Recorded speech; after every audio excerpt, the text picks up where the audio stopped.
Komisioni Qendror i Zgjedhjeve ka realizuar këtë të hënë shortin për të vendosur renditjen e subjekteve dhe koalicioneve që do të figurojnë në fletën e votimit për zgjedhjen e 11 majit.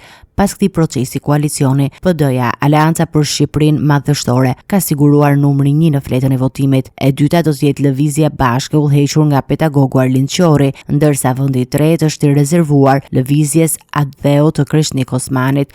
Numri 4 do të takojë koalicionit Euroatlantik të Lulzim Bashës, ndërsa Partia Socialiste do të mbajë numrin 5 në fletën e votimit. Pas Partisë Socialiste, koalicioni Nisma Shqipëria Bëhet mban numrin 6 dhe ndjekur nga Aleanca Kombëtare Shqiptare të Elena Koçaqit, e cila do të ketë numrin 7. Në vend të tretë renditet Aleanca Demokracia e Re, ndërsa koalicioni Djathtas për Zhvillim i Enkeleda Libejaj dhe Dashamir Shehit merr numrin 9, një vend që në zgjedhjet e 2021-shit e mbante Partia Demokratike. Pjesa tjetër e fletës së votimit do të ketë në rend të mëtejshëm Partinë Mundësia e Agron Shehajt me numrin 10 dhe në fund do të renditet Partia Socialdemokrate e udhëhequr nga Tom Doshi me numrin 11. Fleta e votimit do të ketë gjithsej 11 subjekte politike që do të konkurrojnë për votat e qytetarëve në zgjedhjen e 11 majit.